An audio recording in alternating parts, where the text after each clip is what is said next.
It was 6 in the morning. I got a knock on my door, a really loud knock, and I thought it was my dad who had locked himself out or something.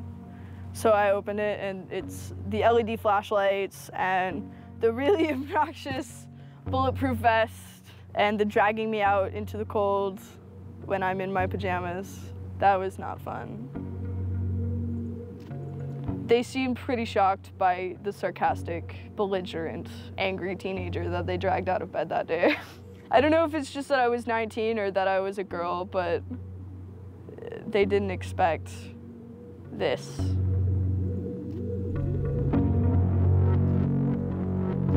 "10,000 angry kids, whoever they are, they scared the shit out of some people those days. They scared the shit out of the powers that be. And that's why this is being investigated. That's why I'm under indictment.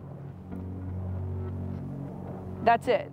Because between the days of December 6th and December 10th, 10,000 angry people proved to the government that their regulations, their ideas, their view of PayPal, their view of WikiLeaks, their view of the Afghan war and Egypt and Tunisia and Libya, it didn't fucking matter.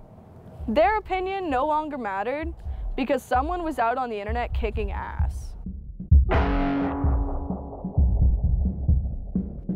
The computer hacker group Anonymous is claiming tonight that it took down the website of the Federal Appeals Court in San Francisco this afternoon. They took down Senate.gov servers, they've taken down HB Gary. Sony's claiming they did $150 million worth of damage. So many confidential files that tonight, because of these hackers, can be in the hands of anyone. Visa, MasterCard, the PayPal situation. The criminals who hacked into Sarah Palin's private email.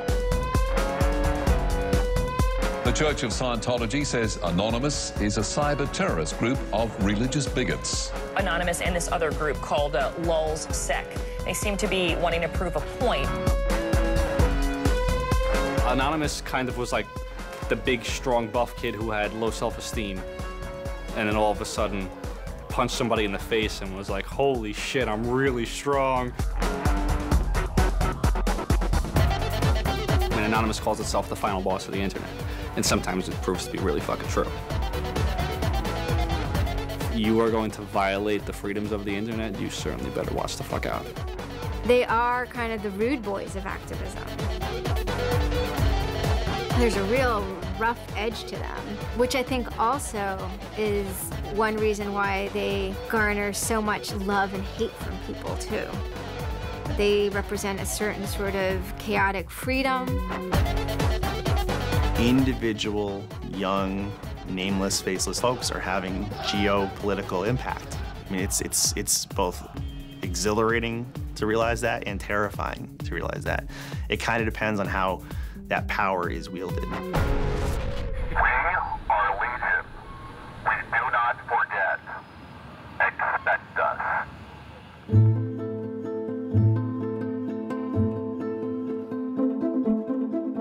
We stand for freedom. We stand for freedom of speech, the power of the people, the ability for them to protest against the government, to right wrongs. No censorship, especially online, but also in real life. We have members throughout society and all stratas of it worldwide. Yet we have no leadership. It's one voice. It's not individual voices. That's why we don't show our faces. That's why we don't give our names. We're speaking as one, and it's a collective. Good timing.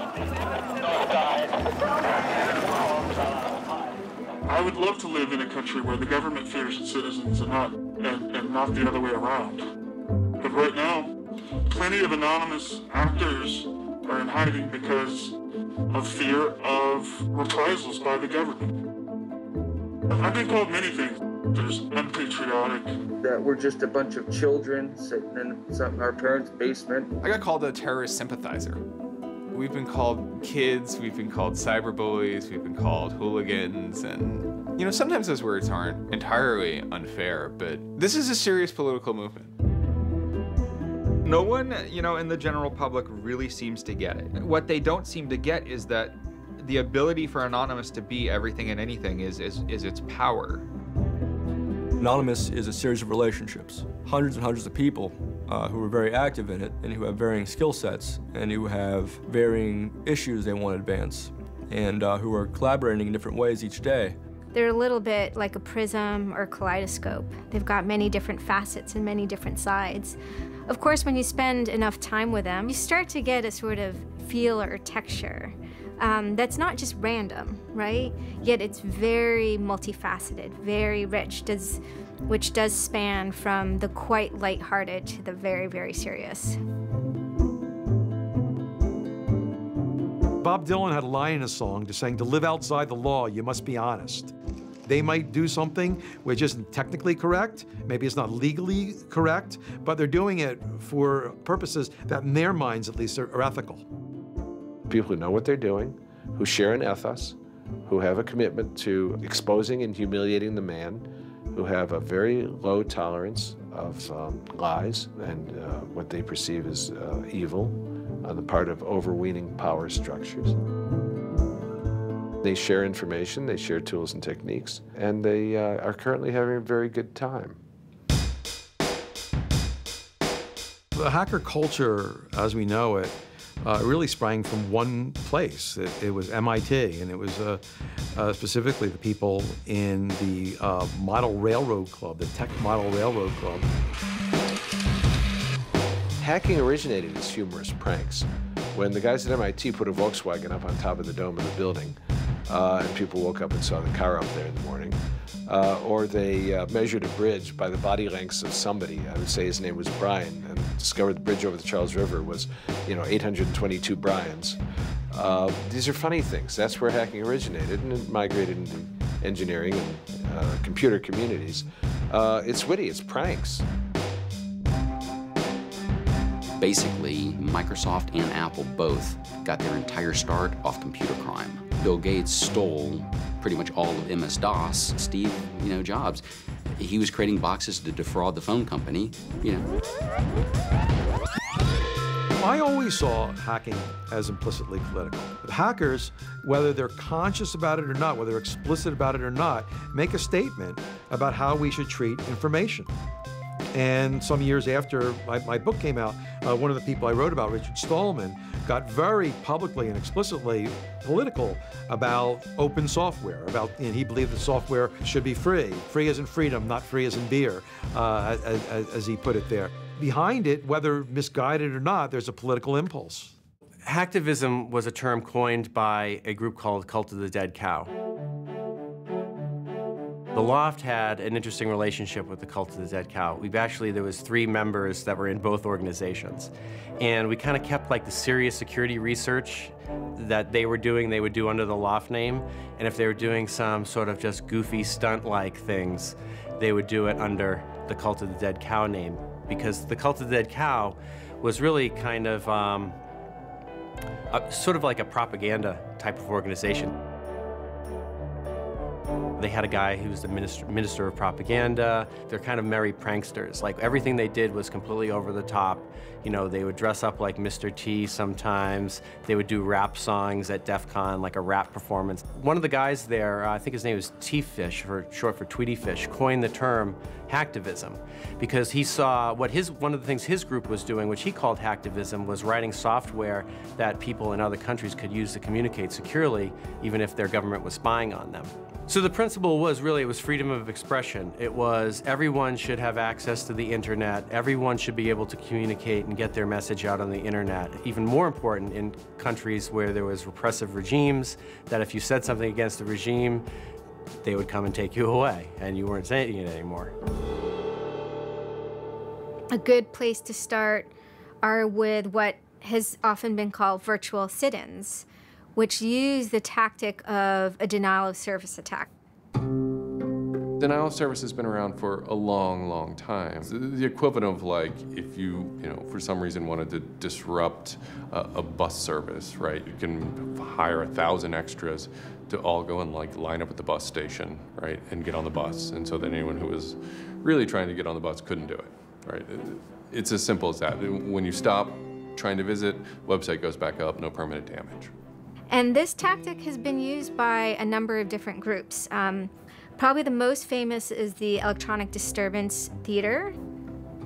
Another really interesting case happened in Germany, where a group of activists got together who wanted to protest the fact that the airline Lufthansa were using their planes to deport immigrants, and they would take down the site. And in fact, eventually the German courts ruled that this was a legitimate form of protest.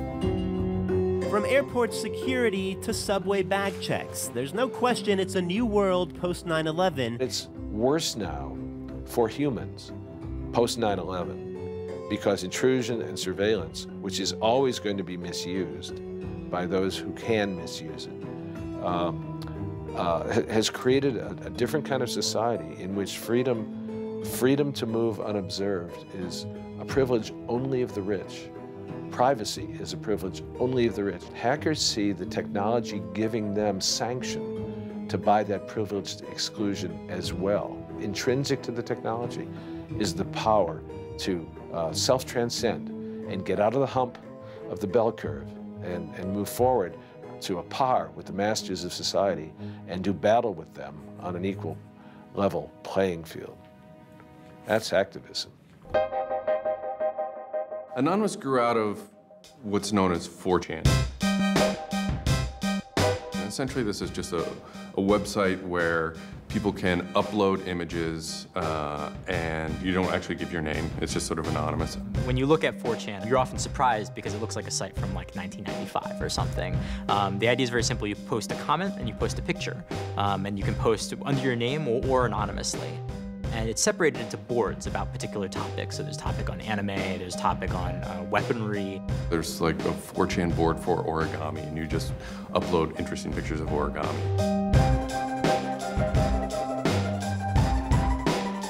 And then there was a group called the B board, which essentially was for like anything goes. The first time anybody goes on B, it's kind of an instant revulsion. Because there's never a time that you go on there where you don't see something horrible. That instantly puts off a lot of people. The idea is post something that can never be unseen. Half of the posts on B are there specifically to make people not want to come back to B. Have you ever read Lord of the Flies? 4chan, and especially B, is Lord of the Flies. Except some of them aren't 16 anymore, they're just allowed to act 16. It's what you get when people are allowed to express themselves with absolutely no restrictions whatsoever. It's the kind of sum of human imagination when people can get together and think together without any limits or parameters. It's the most vile, disgusting, and funny thing on the internet.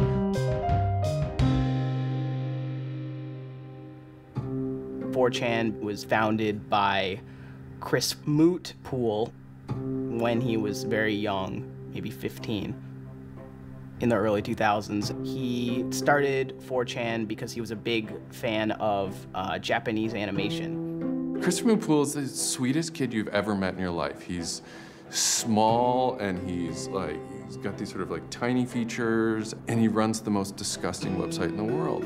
What I think is really intriguing about a community like 4chan is just that it's this open place. As I said, it's raw, it's unfiltered, and sites like it are kind of going the way of the dinosaur right now. They're endangered because we're moving towards social networking, we're moving towards persistent identity, we're moving towards a lack of privacy, really. The B board, that's the exact opposite of Facebook. Facebook, like, you're supposed to be like who you are, and there's sort of one model, which is that like you're friends with people, right? In 4chan, you're totally anonymous nobody.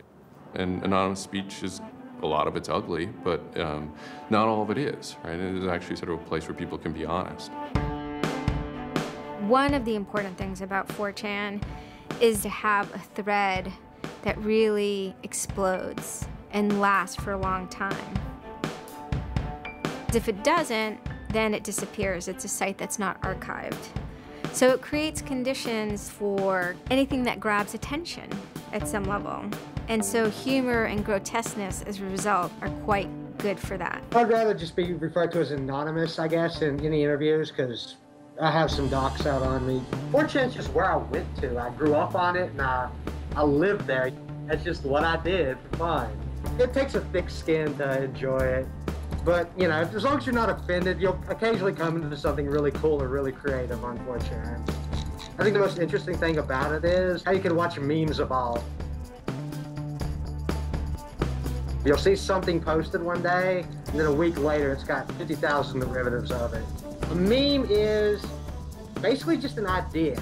It's kind of like a gene, but in the realm of the idea. A lot of the great internet memes that we all know and love, you know, lolcats, right? You know, little cats doing funny things, and then they have, you know, Icon has cheeseburger, right? All that stuff seems to start in this like petri dish that is 4chan b-board.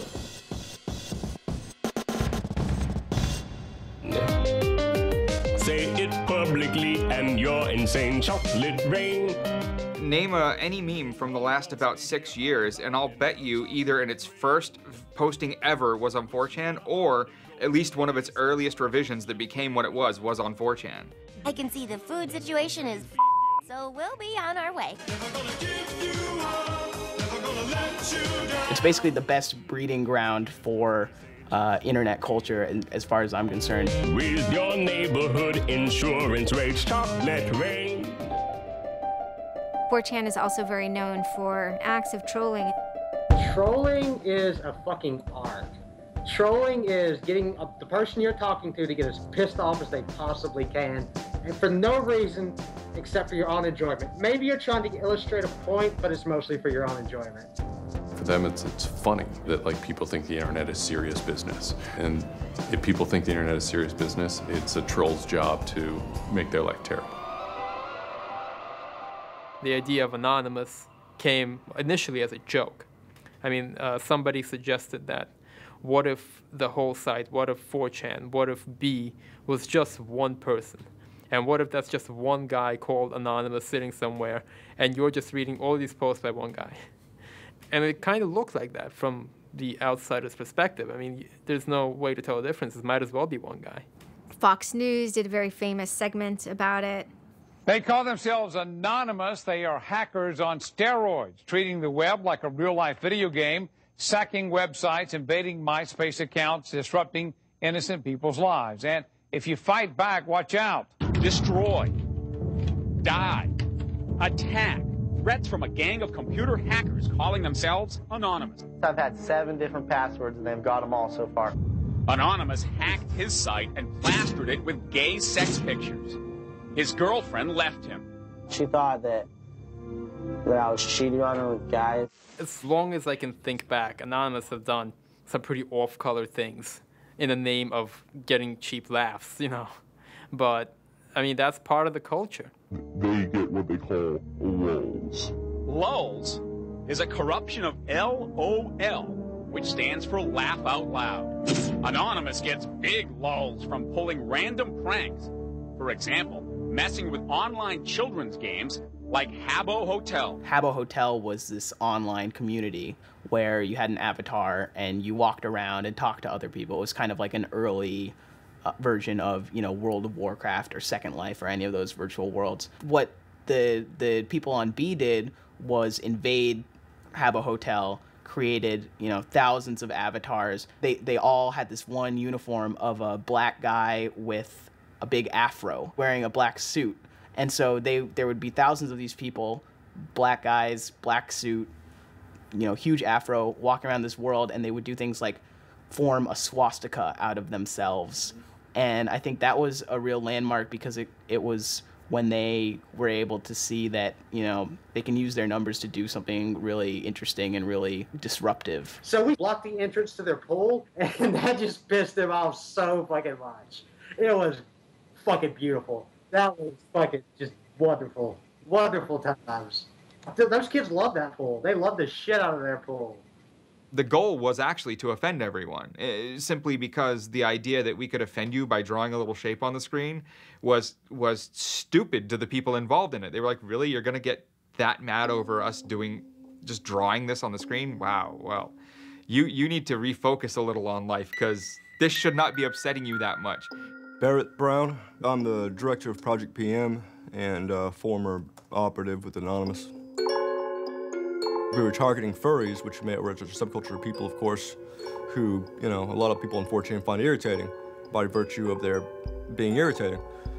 A furry is someone, generally a male who's autistic in his 20s, who identifies with animals and oftentimes has sexual attraction to other people dressed as animals. There's diaper furs, furs who enjoyed wearing diapers, baby furs who enjoyed thinking themselves as a baby. We had furry infiltrators, people trying, you know, we had secret groups. You know, mine was called the Illuminati /I/Illuminati, and, you know, we were, you know, our goal was to wreak as much havoc as possible because it was stupid. There's a point, you know, when I was, you know, otherwise, you know, seemingly respectable writer, you know, 2007. You know, my first book had come out like that, but I spent my evenings on Second Life, that big, you know, virtual world, riding around in a virtual spaceship with the words faggery daggery do written on it, wearing afros, and dropping virtual bombs on little villages and concerts, and waving giant penises around. And that was the most fun time I've ever had in my life. All these different organizations online, whether it's 4chan, or just any website, there's typically a community aspect to it. This is where people have their social relationships. This is where their friends are. This is where they have a creative outlet. And so all those aspects are going into groups like Anonymous, where people feel like they're part of a bigger thing and they're able to express themselves within that group. There were certain words, certain phrases, certain ways people respond to things, certain images that were posted that created a pattern, and that pattern was, I guess, the origin of what is now Anonymous. It's like Freemasons with a sense of humor. And so much as they have this common symbology, and one of their chief joys, which is kind of wrapped up in power and secrecy, was the fact that they could recognize each other by referencing these symbols, referencing these phrases. Over 9,000. It's over 9,000! I lost my iPod. Mudkips, anything involving mudkips. So you have this weird sort of international culture developing with people, you know, across the world, wherever they may be. In late 06 and, you know, into early 07, there's a bit of a sea change where instead of just posting a bunch of content or randomly saying we're going to go over to some website and post a bunch of dirty comments against someone, it becomes a little more organized. Welcome to the Hal Turner Show. They went after a guy named Hal Turner. I am being discriminated against because I'm white. Hal Turner was a neo-Nazi who was, you know, big online and had a podcast. I think that the 14th Amendment was not ratified properly, and I think, therefore, it is still okay to have Negroes as slaves in America. The first time I heard about Hal Turner is he was knocking somebody on 4chan. He was just being a major dick to a relatively known user. And for the fun of it, we started trolling him. And then I guess we kind of figured we had a moral high ground, which allowed us to get people on our side. But he was a fucking neo-Nazi. That's not okay to be in modern society. You're not allowed to do that. And there's a million neo-Nazis out there. But he started picking on our dudes, so we had to go to our dude's fucking defense. And it just so happened that he was a neo-Nazi, so that's a bigger reason that he's a fucking dickface. I'm like, yeah, screw that racist son of a bitch. Let's do this, you know?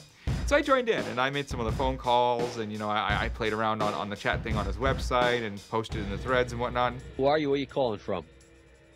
Hola, this is Pedro. Spick, Diego. Don't call my radio show anymore, you filthy spick animal. The college that I go on the Hal to Turner show. has begun an integration program where they try and purposely lower standards to bring more blacks and quote unquote diversify the campus. And by the end of the next 5 years, they intend to bring over 9,000. He was just a horribly racist radio personality who seemed to handle it well when you called in. Like, he could handle being berated by Anonymous. And that made it very interesting. It made it a bit of a challenge. It wasn't some guy who just either crumbled or stopped answering the phone. It was a guy who would yell back. I don't see where you're going with this.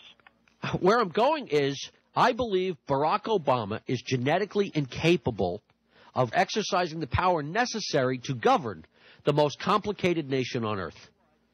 That's where I'm going with this. And I think part of the reason he's incapable of doing it is because of racial genetic inferiority. Is that clear enough for you? No, you changed the subject again. Wait a second, you asked Hal Turner me... wasn't the first, like, actual person that, you know, Anonymous had caused trouble for, but the circumstances ended up being significant. They DDoS'd his website, stuff like that, costing him thousands of dollars, bandwidth fees. We DDoSed him, which is overflowing his server with packets and fake information. And then we kind of trolled him in real life. We sent countless pizzas to his house. We signed him up for escorts on Craigslist. We sent a bunch of pallets of industrial materials to his house, which he ultimately had to foot the bill for. And basically we destroyed his ability to pay for his radio show, and that took him off the internet. He was super pissed. And then they ended up getting some real hackers to help them out. Like, this wasn't sort of pranks. They actually were able to get into Hal Turner's private servers and his mail servers, and find some interesting emails that he was serving as an FBI informant, which, if you're a right-wing neo-Nazi, is not a good thing to be. And obviously him being an FBI informant, and also his reaction, his sort of douchebaggy reaction to the raids, damaged his credibility within the white nationalist scene, which is a shame. Hal Turner's gone. He's been prosecuted by the feds for threatening judges. It wasn't supposed to be different, but it ended up being different. People who observe Anonymous see this group called Anonymous going after this white nationalist and say, oh, hey, look, Anonymous must be some kind of activist organization.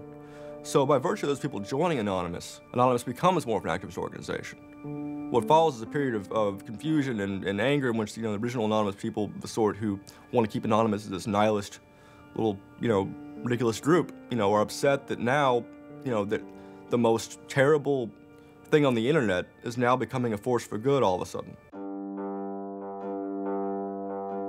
Anonymous has never been about getting media attention or getting all of this attention towards it. It means a community, a pretty sometimes insular community that just kind of kept to itself, made jokes and made content.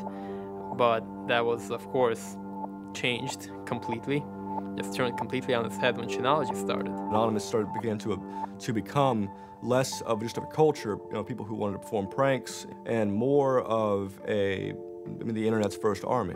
I'm Mike Vitale, and my handle is Seth Dude. Now, this is January 2008. Anonymous is strong now. We're not a little dinky fucking group anymore.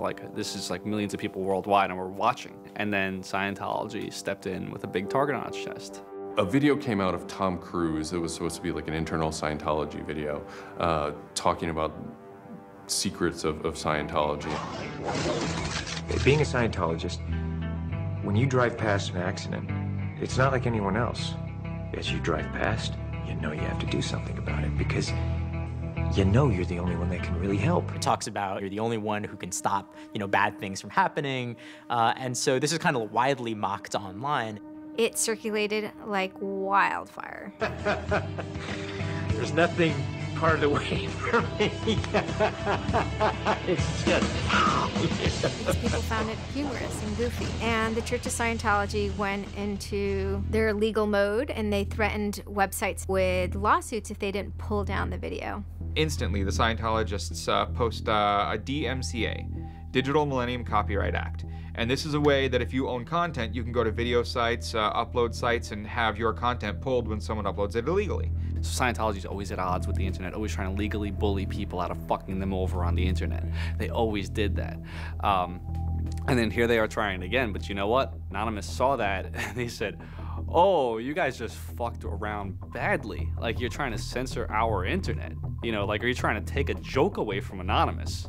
You don't do that. What these people did, in this case, these Greg Hausch and these other people, was they decided, we can probably harness Anonymous in this case and target Scientology. A few Anons, a few people on 4chan posted, hey, we should grab that video and post it on a few other sites.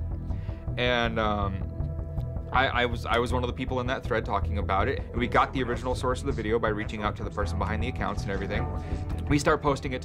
The surprising thing was how fast they were DMCAing them on every site. It looked to us like they must have direct contact with the lawyers and the team who actually pulls videos at all of these sites. It was minutes and these things were falling down. And we're like, holy crap, that's messed up. What followed was this term called the Barbra Streisand effect. And this video as they're attempting to suppress it, went everywhere. Like, everywhere you look on the internet, you were gonna stumble upon this video. Actually, Gawker, the site that I work for, was, I think, the first one to put it on the website, and we got in a huge legal battle with Scientology, who wanted us to take it down.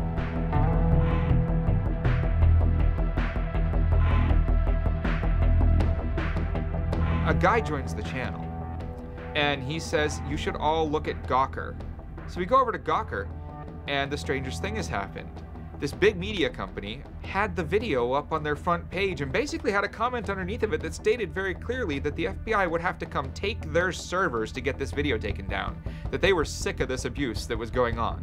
That made us think, what have we gotten ourselves mixed up in here? Scientology is an interesting target because in some ways it's the perfect inversion of what geeks and hackers value. At so many different levels: science fiction, intellectual property, discourses of freedom, science and technology. It's very proprietary, it's closed. And so in some ways, if you had something like a cultural inversion machine and you stuck geeks and hackers in there, you'd get something that looks a lot like Scientology. So it's quite offensive, and there's a real pleasure in attacking your perfect nemesis. We're just such polar opposites, with them being secretive and us hating secrets, and them being so inclusive and us being, anybody could say they're anonymous, and most importantly, how fucking self-important they were. They thought they were fucking untouchable. They thought that they were like their own little church mafia and shit, And Anonymous will, it's like a play toy now. We're gonna make you guys look stupid as shit. What really kind of dared us and set us off about Scientology is specifically the treatment of their critics. Anybody who says anything bad about Scientology is automatically some sort of criminal, some sort of crazy person, a drug addict. It's just that kind of mentality, that kind of, like, if anybody says anything bad about you, we're gonna fuck you over in the worst possible way. It resonated like this feeling of disgust within us. That was a big problem. That was the big problem. The censorship aspect of it. The audacity of this cult, this creepy cult, to go into our territory and tell us that we can't post this? No, fuck them. No, it's not gonna happen. And people who knew what Anonymous was to begin with were like, oh my God, Anonymous is gonna go to war with Scientology. This should be really interesting. Especially because it's two weird ass groups. I mean, I've been an Anon for a long fucking time. I know Anonymous is really strange. They're weird, and the stuff we like is weird, and it's really not mainstream at all. Now you have Scientology, also really weird. A lot of crazy shit goes down.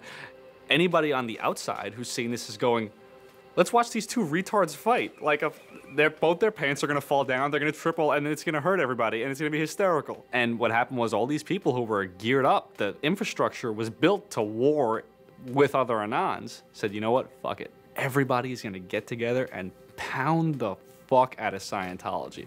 And then that's when 4chan kind of reared into action, really reared into action. And they started to troll the Church of Scientology. And this took the form of pranking the Dianetics hotline, ordering pizzas. Every fax number we get, we're sharing them all. Every number we get, we send black pieces of paper on a loop until we sold their ink.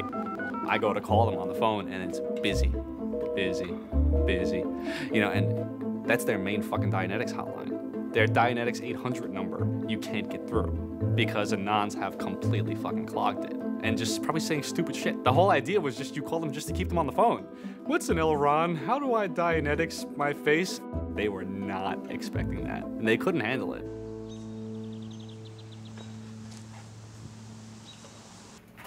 I'm Brian Mettenbrink.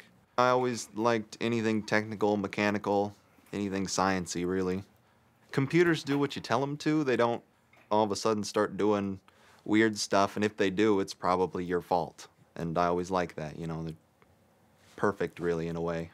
I had just gone to 4chan just on pure happenstance, and I saw a post about the Scientology thing, and I started looking up stuff, and I'm like, oh, this is actually for a decent cause. I think I'll, do this. You started seeing all the stuff in B, and I saw the stuff in B then. Everyone's gonna DDoS Scientology. Everyone's gonna bandwidth rape them. Anonymous Members have developed a distributed denial of service attack tool called low orbit ion cannon, which is taken from a computer game. Low orbit ion cannon is what's called an end game weapon in Red Alert.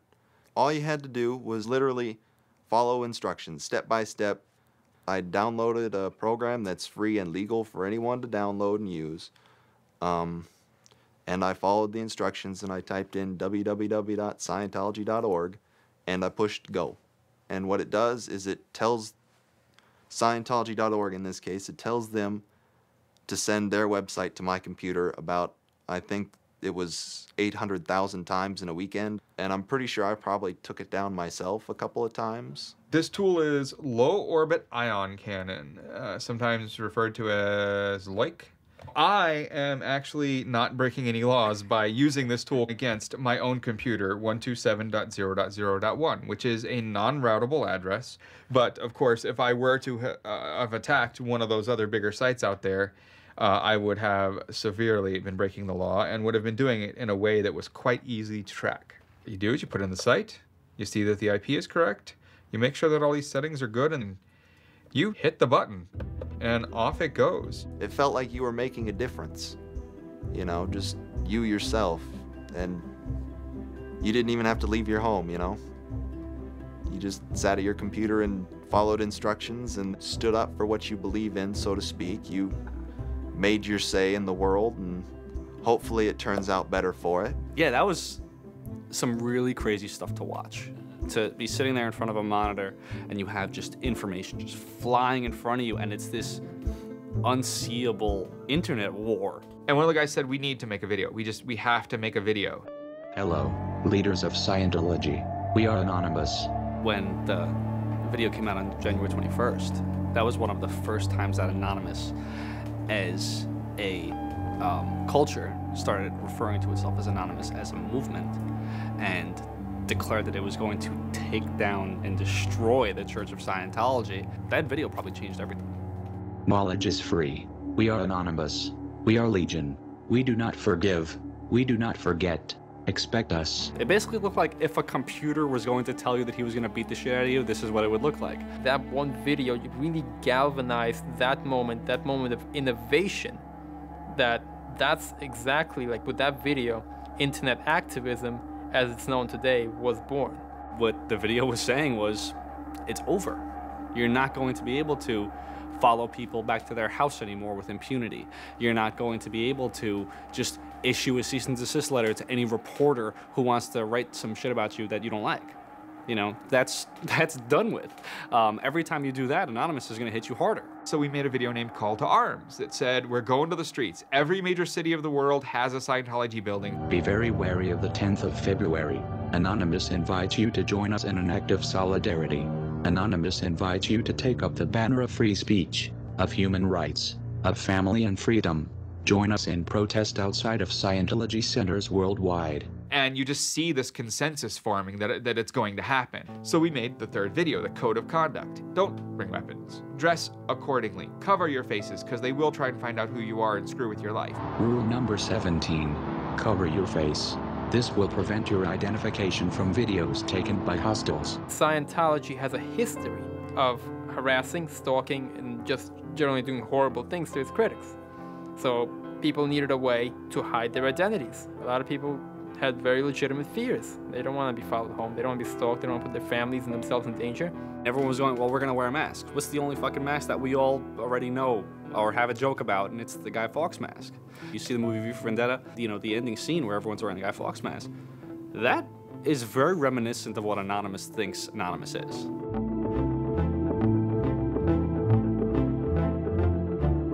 We wanted to represent anonymity in some way when it moved into real life.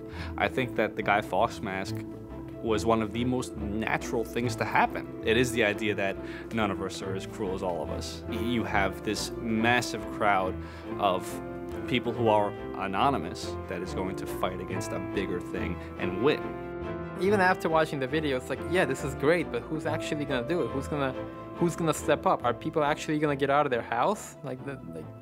And I guess we were really affected by the stereotype of of that whole community, they're being internet nerds, that too afraid to leave their mom's basements. I figured maybe 15 nerds from every city somewhere might show up and wear their masks at a building for a while and leave. No one thought that they were going to come out. This is me on the way there. I haven't slept. I'm very fucking tired. And I remember going to the park that day, and it's really fucking early in the morning, which I thought was a bad idea. And I'm smoking a cigarette, and I'm looking around like, where the fuck is everybody? There's nobody here. So here I am, sitting in Bryant Park,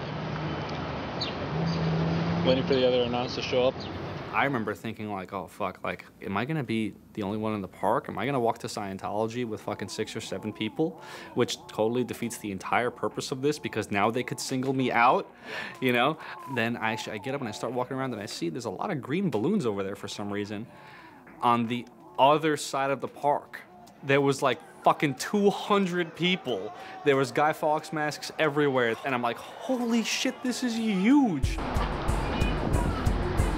There's a fucking lot of us. That's pretty good. I had no idea how many Anons there were until we started moving. And it just fucking got bigger.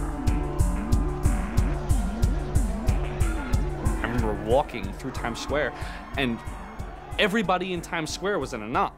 Like, and you know, this is like a fucking 1,000-person per like fucking minute foot traffic area. And everywhere I'm looking, I'm seeing fucking Anon symbols. It was fucking wild. It was really wild.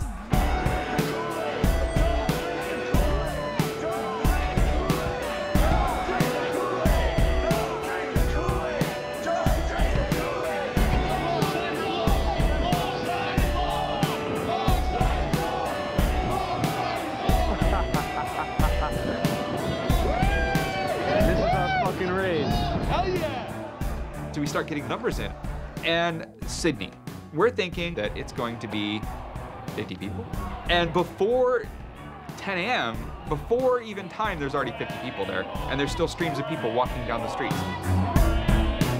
A couple hours into it, you know, because I didn't go to bed until 1 in the morning, you know, you're looking at Sydney as, wow, there's 250 people in Sydney. The cops are estimating higher than that for their reports. What just happened? Adelaide, Perth, and Melbourne happened. And, you know, over 200 at each of them. We nearly broke 1,000 leaving Australia. Now, the next protest was Tel Aviv, which had actually gotten its first Scientology building a week before this. There were Palestinians and Israelis at this protest, both holding their flags. And at one point, they actually switched flags and held up each other's flags and whatnot. It was awesome to see. I call our guy in London, Britanon, and I say, hey, what's going on there? And he's like, did you just get out of bed? I said, yeah, I haven't even turned on the computer. I just figured I'd call you. And he said, we've got 600 people, and the cops are really, really mad at me.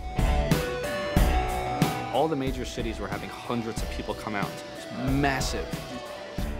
Clearwater had like 300 people. I don't think anyone beat out LA. I think LA had over 1,000 people. We are Legion! We are Legion! The thing that happened was something completely different, and hundreds of people from every city just swarmed the streets. It was kind of overwhelming, a little even scary, but scary in a good way. Soon, you know, we're at around the 10,000 mark, you know, and we were joking the whole time, over 9,000, you know, one of those memes. It was too surreal. It was not believable. You go by what name? We are anonymous. It was very empowering, especially after people saw the thousands of people showing up. This was it. We owned the world at that point. You've got lolcats, and you've got rickrolling. You've got all these other things that Anonymous has been involved in. Then, you know, take us a month later, and, you know, 10,000 people were just in the streets. And in every major country in the world, in every major city in the world. And what the hell just happened? What changed? You know, who flipped the switch? The world looked very different to me at that point. We all met each other. The idea of an Anon is you're fucking alone until you get to 4chan, you know, and then these people all think like you, you know? Then all of a sudden you're not alone. You are with fucking 500 others, you know, they all know the same jokes as you. They all clearly have similar interests as you. Here's your culture. You meet your own people finally. immediately you felt like you were at home. If you were an Anon, you were at home. We all like spent years in the same place, looking at the same pictures, laughing at the same jokes. You know, we pretty much were already friends, even though we've never ever met. It was very happy. It's perhaps a little surprising. It's not just preteens or teenagers. There's a far more even mix of males and females than you would imagine otherwise. Everyone always figured Anonymous was a very male, thing, but it wasn't like that at all, There's some fucking hot girls come through. Like, there's some really, you'd be surprised. And there were a lot of these so-called guys who weren't socially good. They were very awkward. They still lived at home at 23, half of them virgins. And I'll tell you, the amount of those people who got laid from these protests happening is in the thousands that would not have for years probably. That's why those protests were so important. It was a chance to finally meet other people that were previously anonymous and unknown, and hence it was the moment of the end of their anonymity.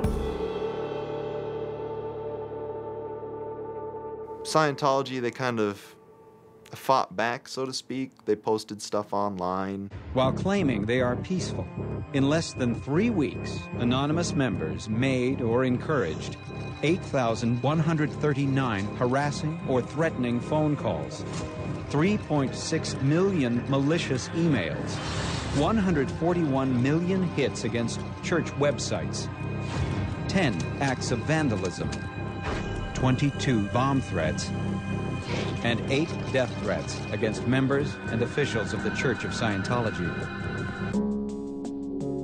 They basically antagonized, really, is what they did, which is really one of the things they're great at. They wanted to find me.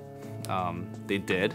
They hired PIs. They started taking pictures of us, threatening to sue us. People were getting followed. People were getting followed home. It'd be a regular thing for someone to say, oh, I had to lose someone on the subway. I saw someone from the Scientology Center, and they were following me. They would follow us to our houses, try to intimidate us, send us cease and desist letters. They had a PI hand deliver a cease and desist letter from a very expensive lawyer. It was a double message there. It was a, hey, we know where you live, and we know your name, and here's something from our lawyer. Just these old tactics that they used to fight the activism they faced before the internet just were completely ineffective against Chanology. Most of the people who received them actually framed them and put them on their wall. I've seen multiple of them framed and put on the wall. Mine's sitting in my closet somewhere in a box. They don't care to actually use the legal system to get you thrown in jail. They care to use the legal system to get you to stop. I did the whole low orbit ion cannon stuff, and then I pretty much just went about my life after that for probably, I think it's 6 months, and then the FBI showed up here at my parents' house where I wasn't, looking for me. 2 men got out of the car and took their jackets off and laid their guns on the front seat and came up to ask us if Brian was home, and explained that they were the FBI and they were looking for Brian, and I've never been so scared. And then my parents directed them to where I was living, and they showed up and said, I'd like to have a friendly conversation with you, and I had the worst friendly conversation of my life. We sat down at my dining room table, and they just started asking me questions, and I'm trying to figure out what they're here for, because I have no idea. And they eventually started asking me questions about Anonymous. I was scared to death. I mean, my son is looking at 5 years in jail and a $100,000 fine. I had no idea that it was any sort of this big of a crime to do what I did. I thought it was the kind of slap on a wrist, $200 fine type crime. So I actually told them that I did it at that point. Then it went from there. But yeah. I would have never ever believed that the maximum punishment for this was 5 years in prison. It was a very eye-opening experience. I had a little bit of trouble accepting it, knowing that I could go to prison for 5 years. Knowing that I would be in prison from age 20 to 25 for this, you know, I thought that was a little bit extreme. I tell people it would be different if they drank and drove and killed somebody. But he didn't do that. It's hard to deal with, harder to deal with, because he didn't do that. He just pushed a button on his computer, and as he explained it to me at the time, it was like pushing the refresh button over and over and over and over 800,000 times.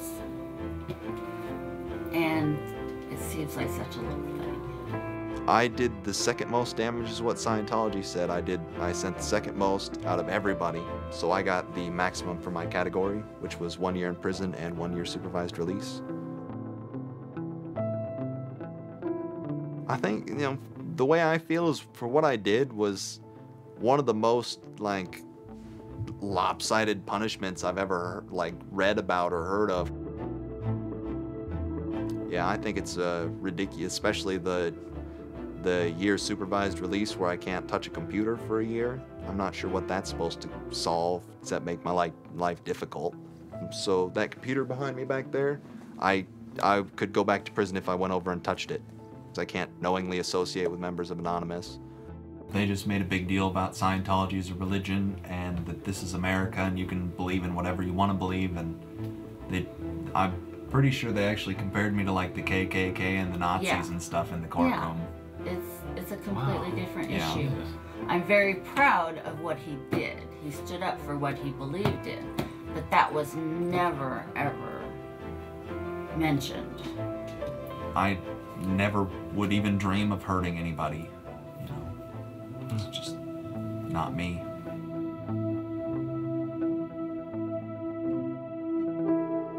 Prior to Anonymous, critics of the church still had to be very, very careful because of the aggressive lawsuits that were launched against academics, journalists, and other critics.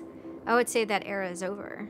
And Anonymous, more than any other sort of intervention, is probably responsible for that change. This actually caused a decent rift in Anonymous. There was one big group, significant group of people who would say, this Chanology stuff, it's cancer, it's awful, it's bad, it's just bringing attention to us that we don't want. The trolling isn't happening, we're not getting our jollies. Like, now this is all really serious and moral and somber, and like, well, you know, that's not what I signed up for, that kind of thing. And then there are the people who were on the other side who are going, well, I only signed up for the serious and somber. You guys, go away. This is, you know, and, you know, there became this very fierce clash of ideologies, and it was alien to us. They decided, in their own words, which I was privy to because it was told to me, stop ruining our bad name. So to make Anonymous look bad, they go off and they post animated GIFs, animated images to epilepsy forums that are black and white, just strobing really quickly. So any of the epilepsy people on these support forums see it and they fall off their chairs, you know, in seizure. You start hearing this term moral fag. If you're not out there making epileptics have seizures, then you're doing it wrong. So you're a moral fag. Which is what I am, a moral fag. Those who want to use Anonymous as, you know, as a tool for good in some sense, rather than just doing what we used to do, which is to screw with video games. One Anon said it well once. There is no leader. Their ops have momentary leaders, de facto leaders. I like to describe this with the picture of a bird swarm. Everybody's flying very, very quiet. Suddenly one bird flies into the other direction and the mass fly into the same direction following that person. It's totally okay to say, I'm sorry, I don't take part. When Chanology was running full force, it was like a kid stretching for the first time and actually seeing the real power. It's the teenage period, actually, trying, Operation Pitstorm. Operation Titstorm. Australia over the past couple of years has been relatively malignant in their attitude towards internet freedom compared to other Western countries. A guy named Tux wanted to attack the Australian government in retaliation for upcoming internet censorship laws. And one of them involved banning pornography with women with small breasts for some reason. So that was the first time that Anonymous went up against the government. When they DDoS'd and took down several government sites, it was the first time that Anonymous was going up against a state. If you had asked me all throughout 2008 and most of 2009, is the politics of Anonymous always going to be sutured and hinged to the Church of Scientology? I would have said yes. And it became unsutured, unhinged, when a different political wing was born in 2010. The Motion Picture Association had hired an Indian software firm to DDoS the Pirate Bay. And Anonymous, coming out of 4chan, DDoS, the Motion Picture Association of America, as well as then other groups like the Recording Industry Association. It angered people for a lot of different reasons. I mean, obviously one of the reasons was that they were attempting to censor the internet. Another of the reasons, though, was that, you know, people in Anonymous had been arrested before for taking part in such attacks. Say on the Church of Scientology and other targets that there had been before. I think there was a big sense of the hypocrisy in it. This was the moment a kind of networked kind of architecture was born, where there was a different node that was unrelated. Some people crossed over, and they were connected by aesthetics and by ethics, and yet this was a different ship that was sailing.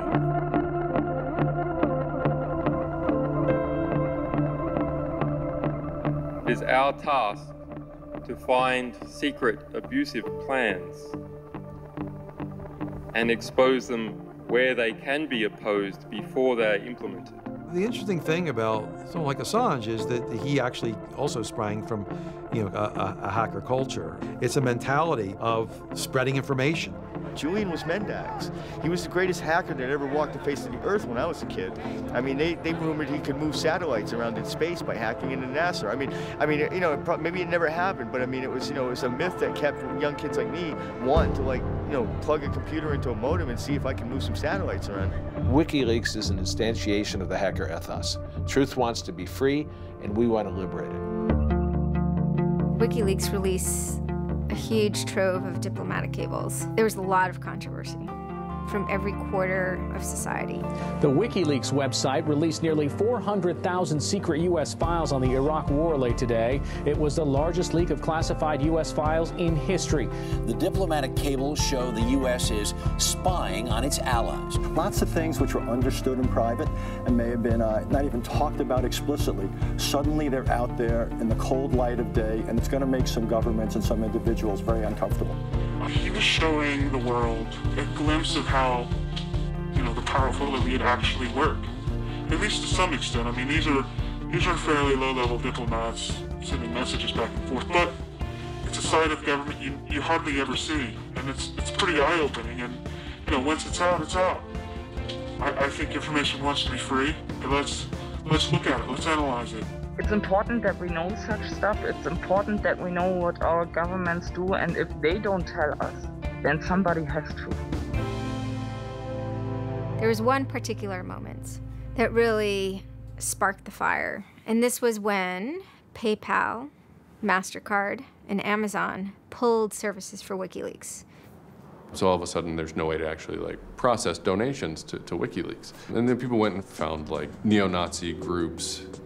Visa and MasterCard were perfectly fine with you being able to, like, you know, PayPal being able to like make donations to them, but WikiLeaks, no. You can pay the KKK, you can donate money to the Westboro Baptist Church with your PayPal and your fucking MasterCard, but you can't give any money to WikiLeaks. And I think WikiLeaks is doing a good thing. It's just a total hypocrisy. They got their little fucking banking mafia to fuck, you know, WikiLeaks over. People were incredibly angry. There was a real sense of rage. I think there was a sense that WikiLeaks was exposing the lies that the government had told to the people, and that the government was desperately trying to make sure that those lies weren't exposed. And there was just an intense, I can only call it fury. If you're a hacker, it's one of those John F. Kennedy was shot moments, not to actually compare it to that, but it's one of those moments you always remember exactly where you were when you heard it. I mean, I just really never dreamed that they would have the audacity Anonymous very quickly moves into an attack mode. Anonymous DOSed PayPal. They were pissed. Cyber protests, sit-ins, however you want to look at it. DDoS is a tool that is a big giant, it's like driving a finish nail in with a sledgehammer. The numbers of participants were massive, massive. And they managed over the course of a couple of days to disable the websites of MasterCard and PayPal. It was like watching the hack magician finally get a trick right, because you're not expecting it, and then it's magnificent. It was beautiful. Because what you had is people finally stood up for something. How long has it been since we had a huge, really relevant protest? I'm not talking Tea Party, I want to bring my guns in public. I'm talking 10,000 angry people said this is not right, and I want to do something about it. Soon after, January 2nd, I believe, WikiLeaks was blocked in Tunisia. And Anonymous got wind of that. They then intervened, at first solely for the purposes of like stopping the kind of censorship that was happening. They did some DDoSing, and this was a time period where they were getting involved with what I would call non-internet-y social movements and building lines of solidarity. My name's Pete Fine. You can call me an internaut or a hacktivist. Telecomics is an ad hoc cluster of volunteer net activists who have spent much of the last year trying to keep the internet running in the Middle East.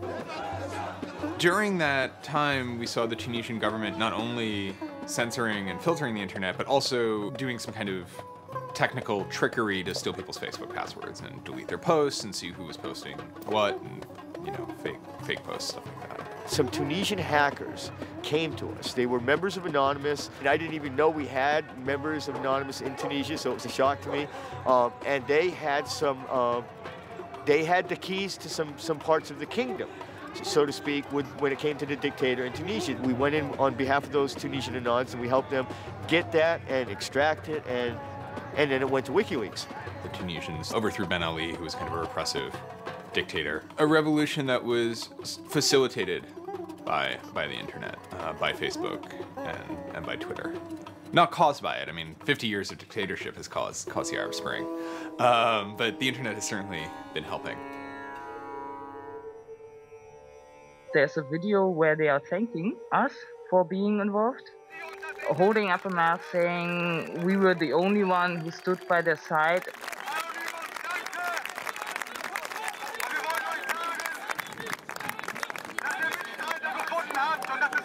For me, it was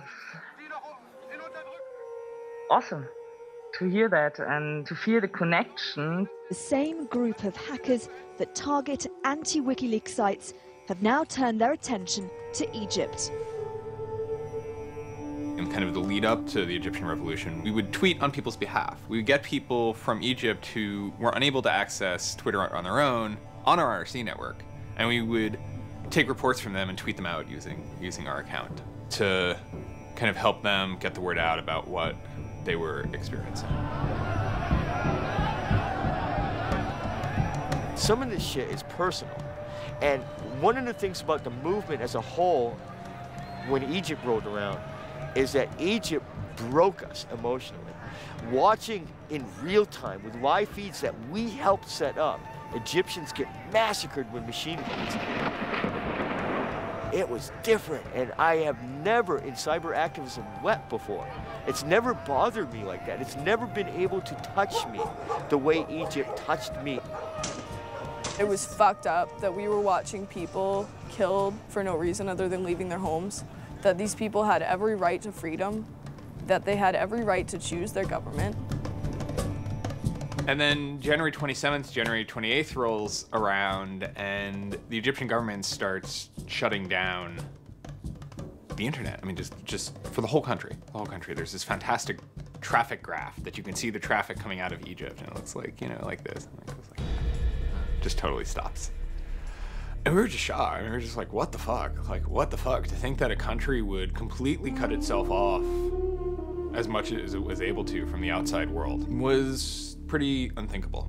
You know, we know bad things go on in the dark places. And suddenly it got quiet.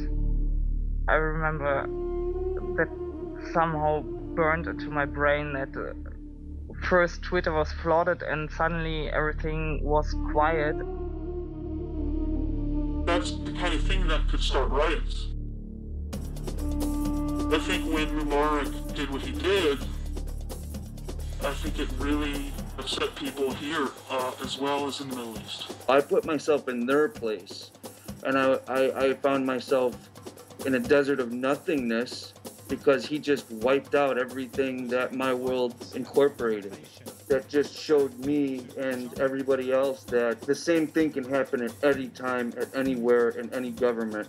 Anonymous and the people on the internet stood up and said, go fuck yourself. You want to shut down their internet? Fine.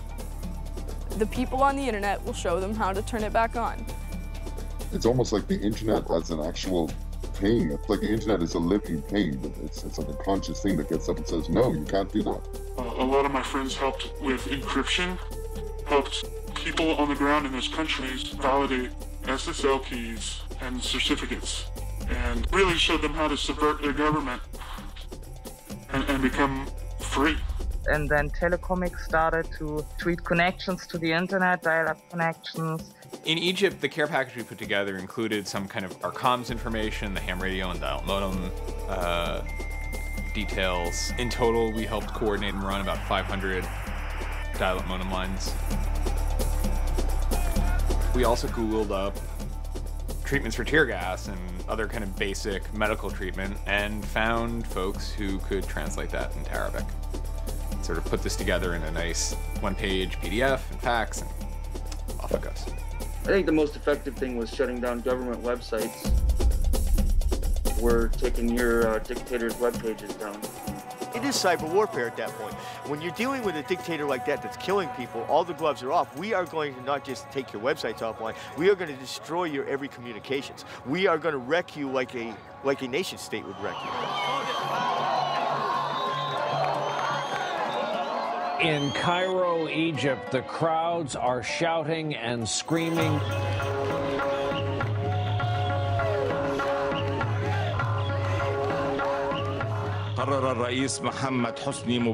President Hosni Mubarak has decided to step down from the office of President of the Republic.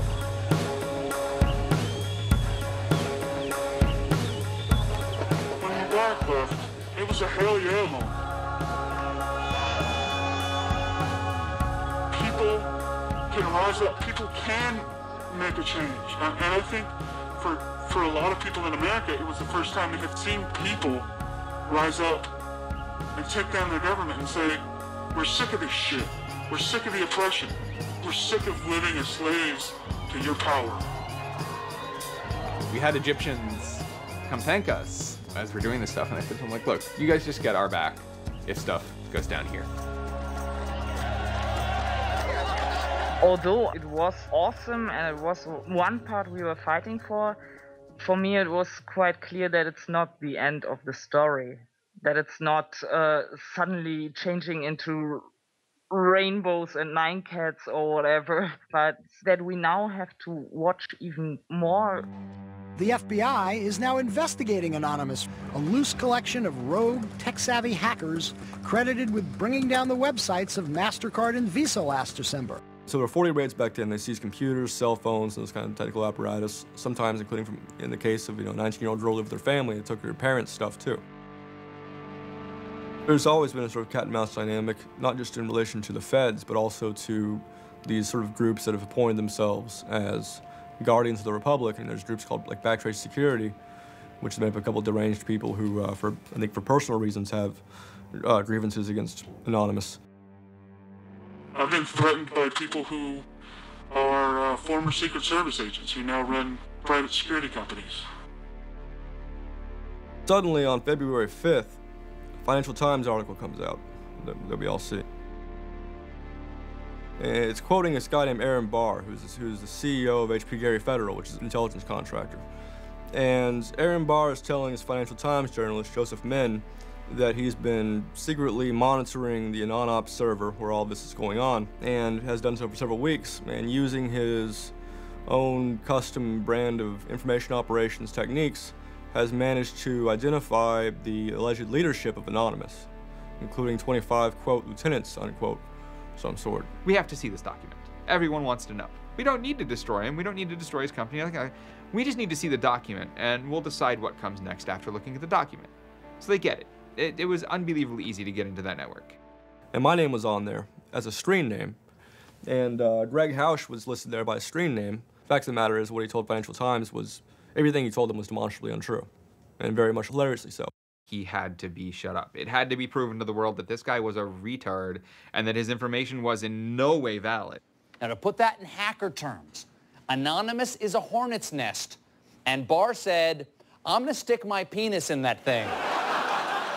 In a mere 24 hours, he was owned, pwned completely by a small group of participants who basically went on a hacking rampage. Faster than you can say, get these hornets off my penis. Anonymous took down Barr's website, stole his emails, deleted the company's backup data, trashed his Twitter account, and remotely wiped his iPad. And he had just reached the Hammam High level on Angry Birds. The HB Gary hack brought about 70,000 emails. Probably the most important ones had to do with a proposal that HB Gary had already formulated. It was packaged up as a nice PowerPoint presentation, kind of act as privatized agent provocateurs, where they were going to discredit WikiLeaks. HB Gary was proposing submitting fake documents to WikiLeaks, and then when discovered as fake, the error could be called out and it would discredit WikiLeaks. Right. So, so there's a lot of specifics that I can't talk about. So let me try to answer that though in a general sense. Well, first of all, it's probably no surprise to anybody, I'm not a big fan of WikiLeaks. I think that the broad purpose of trying to get as much information, proprietary or classified information for the government, expose that, is an extremely destructive and dangerous purpose. As Julian Assange had a few months before noted that they had information on a major bank showing wrongdoing, and Bank of America somehow knew it was them. And the proposals involved for Bank of America and the WikiLeaks problem, they entailed conducting information war on WikiLeaks and its supporters, creating dissension within WikiLeaks, DDoS attacks.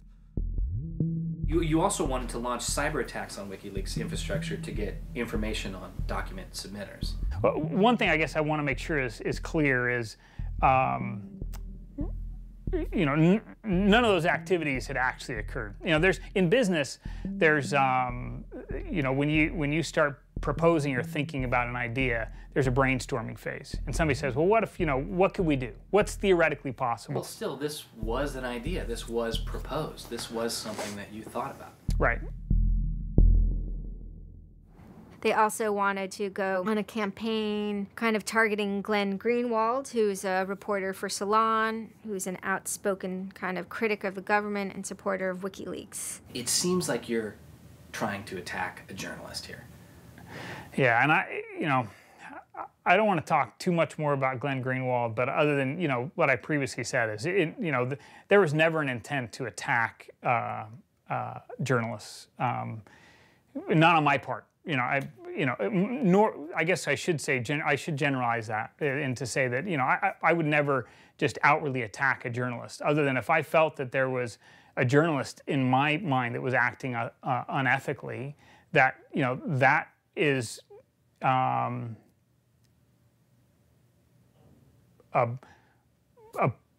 that's a fair game for having a public discussion about. They were walking a very fine ethical line at points, and in many cases, the mass opinion is, no, they stepped well past it. I will not support broad theft of information released to the public, because that's nothing but destructive. if somebody has information that's been stolen from them, and whether or not WikiLeaks encouraged the theft of that, or whether or not it was just put in their lap, still they're threatening to release the information that is the private property of another organization. So your choices are to just allow that to happen, or to try to stop it. How offensive is too offensive? We've certainly seen a lot of strategy coming out of governments across the world now saying, publicly admitting that they need to develop better offensive strategies in cybersecurity, because defense as a whole, it isn't enough. It never is enough. Some of the most important things that have had the most far-reaching influence and have been the most important in terms of what's been discovered, not just by Anonymous, but by the media in the aftermath, is the result of hacking. That information can't be obtained by the traditional journalistic process, or it can't be obtained or won't be obtained by a congressional committee or a federal oversight committee.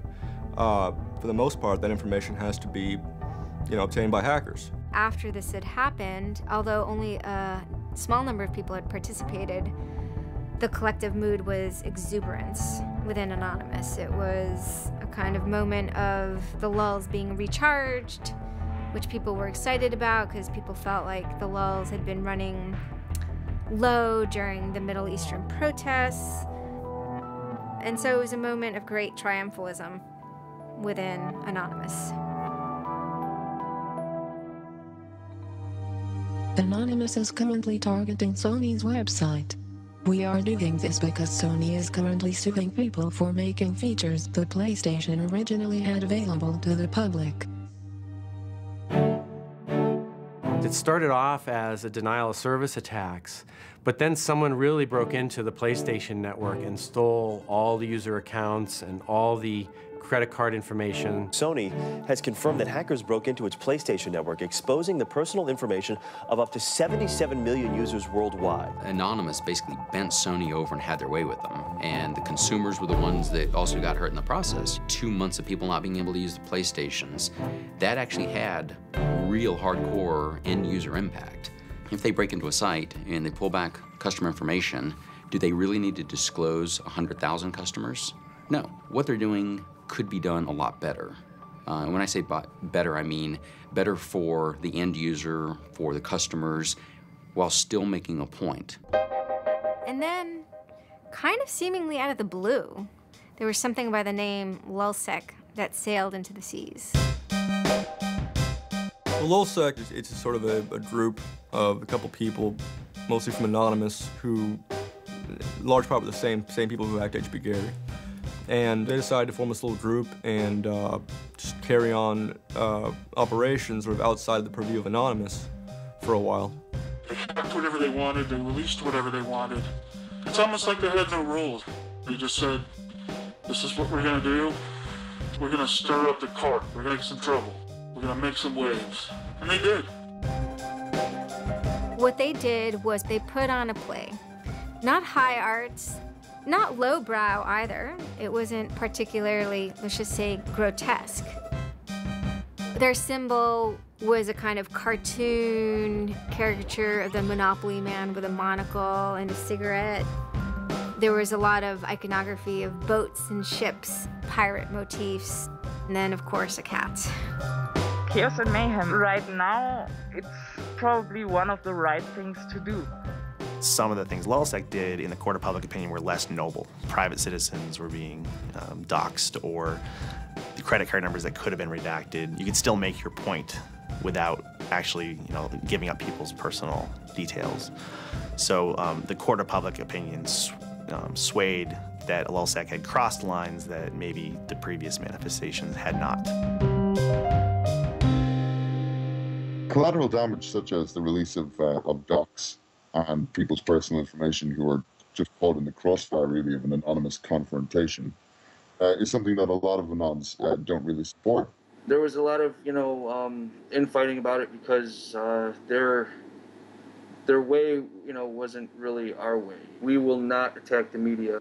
PBS's Frontline runs a documentary on mainly focused on Bradley Manning, the alleged leaker to WikiLeaks. And for a lot of Bradley Manning supporters didn't like it. They felt it was a little too psychologizing, right? It was like looking a little bit more like his personal life than like why it is he leaked the documents and what the documents actually meant. They hacked a website putting a story that Tupac and Biggie had kind of escaped the world of celebrity fame and attention and retired quietly and discreetly in New Zealand.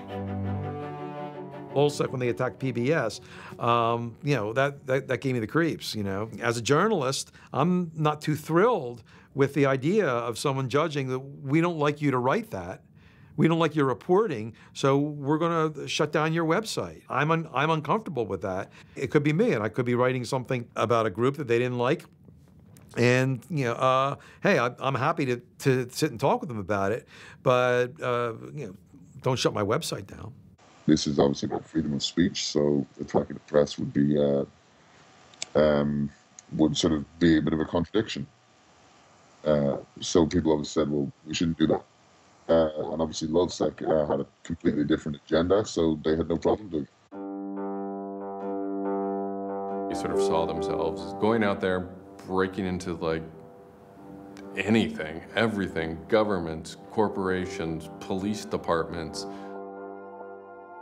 largely for the same reasons Anonymous would. They went after Arizona for immigration policy, 50-day run, causing mayhem, havoc, and then, ended it.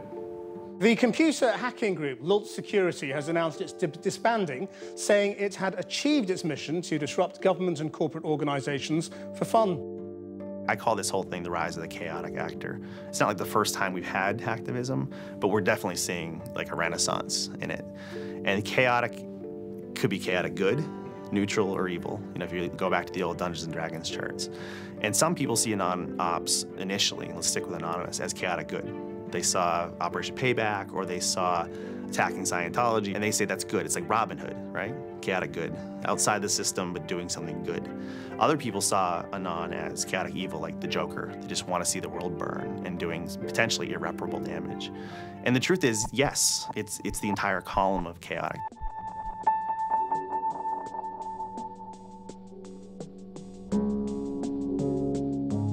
"16 people were arrested today, but dozens of FBI agents targeted alleged members of the loose-knit hacking group. Armed with search warrants, agents hit 6 homes in New York, along with locations across the country. The people arrested yesterday were suspected of attacking PayPal's website after the company shut off payments to WikiLeaks. Defenders of the hackers say they're merely engaged in civil protest, but FBI officials worry the disruptive cyber attacks could move in a more dangerous direction. So the FBI shows up at 6 in the morning, and it was really obnoxious. And I remember being frustrated and angry because there was nothing that I had done that would have justified an FBI search warrant. They came and guns blazing and all this other good stuff, busted down the door. I immediately just dropped down to the floor, 180, didn't want nothing. I wasn't trying to fight nobody. Theory of the case is they were, they flooded, quote unquote, a number of people flooded access to PayPal, thereby creating economic distress to a protected corporation. End of story. This is not a case involving identity theft, involving outing emails, involving violating privilege, involving theft of services, involving, shutting down business. It is a pure case of internet or cyber sit-ins. I think when Barack Obama gets on television and says, flood the switchboard, shut down the Republicans, send the message, that's legal. And even if you accept what the theory of this prosecution is, it's no different. This is an electronic sit-in at its finest. If you're a pedophile, the average is 11 years. If you're a computer hacker, the average is 15. And I think that's ridiculous.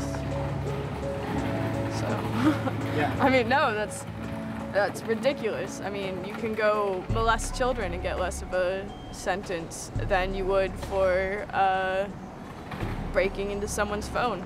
Even if you accept what the government is saying is true, what is important is that people are participating in the process. It is very much the process. It is sitting in an encounter in Selma, Alabama.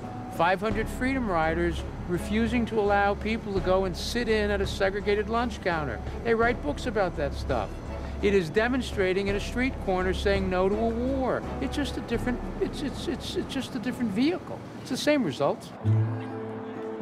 For 9 months I ran from my indictment, but they busted me. I went to jail, I bonded out, and then I held a news conference, you know, because as risky as that was and against my lawyer's advice, I wanted the world to know some fucking things about what's going on. I didn't want the feds to have the only voice in the dialogue. This document alleges that I am the notorious hacker activist known to the world as Commander X.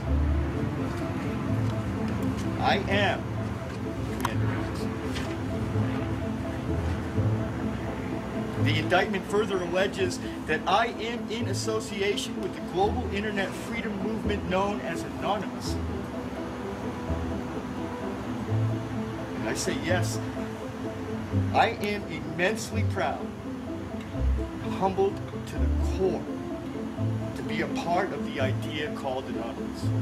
You know, I would never compare myself to people like Gandhi or Dr. Martin Luther King, but they were one person, and they were willing to go out and change the world. And their messages live on every day, through everybody. And to not take the chance of having something like that to do is foolish. I only wish we had 50 million Mercedes. I feel a lot more comfortable as a guy getting towards the tail end of his career if there were more Mercedes. There's always going to be legal consequence when you decide to break the law. That comes with the territory. And it would be naive not to expect that. The question is whether the punishment will be proportional to the crime. And I suspect it might not be. People will be watching very closely to see how these cases proceed, on what grounds, and whether there's any room during the trials to think, especially of the denial of service attacks, as a legitimate form of protest. So much of our lives are now configured, at least in part, on the internet, so we better start thinking about how we claim parts of the internet as spaces that we can also protest in. This is the point in history at which you decide whether or not protesting is possible online. You can stand up and you can say freedom of speech extends to online. We have the right to not be monitored by our government because of our opinions. It's up to you. You're in the position of Huck Finn. Do you remember Huck Finn at the end of the book? He's told he's got to take that slave and give it back. Two things will happen if he doesn't. One, legally, he'll go to jail because Jim is property. Two, he'll be damned eternally and burned in hellfire because he's in an evangelical environment in Missouri. And Huck smokes his corncob pipe all night and thinks about it, and next morning he says, well, damn it, I'll go to hell then. In other words, he discovered that in order to be an expert at ethics, you had to transcend the legal and sanctioned religious appropriate truths of the day in order to access the meta-truth of both legality and righteousness. Well, hackers see themselves as Huck putting down that corncob pipe and saying, all right, I'll go to jail. All right, I'll go to hell, but I'm going to do the right thing. I suppose the question you really want to ask is, would I do it again? And honestly, after thinking about it, I felt that I did what was right. I had a belief, I still do, that what I did was the right thing, and hopefully someone got some good out of it. You know, I'd love to think that maybe I stopped someone from joining a cult. You know, probably wouldn't tell on myself next time, but you know, I don't think I would have changed a single thing other than the whole talking to the FBI thing. Just that little yeah, just the little detail that kind of changed everything. Yeah. I'm angry. Occasionally I have small breakdown moments of terror, but I haven't stopped believing what I believed. I haven't stopped wanting to fight. I haven't stopped caring. Show me what democracy looks like! We got soul!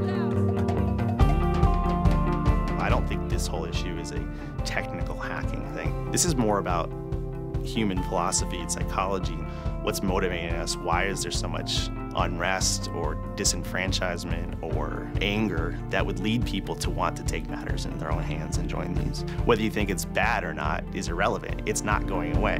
I have stood upon the mountaintop known as Anonymous and looked down on a world inflamed with revolution.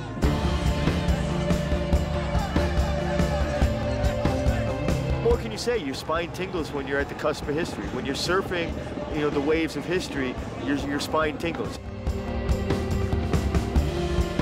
There's a lot of people in Anonymous who feel very deeply and very sincerely about their contribution towards democracy around the world. And I think that's one of the main things that I'm most proud of about Anonymous. There are things that I'm not proud of about Anonymous, but we stand against censorship and we stand against oppressive governments, even our own. It's a very noble thing. If you have power in real life and you have money in real life, it doesn't fucking matter on the internet. What matters on the internet is your actual ideas. How smart you are, the quality of you. And when certain organizations, they want to extend their real life power onto the internet, it's not gonna fucking take because of Anonymous. And history teaches us that change simply doesn't come with flowers. It doesn't work. If they say I'm a criminal, damn, well, then I will be one. Anonymous is an evolving thing. It's like a phoenix. It might occasionally catch fire and burn to the ground, but it'll be reborn from ashes. It'll be reborn stronger.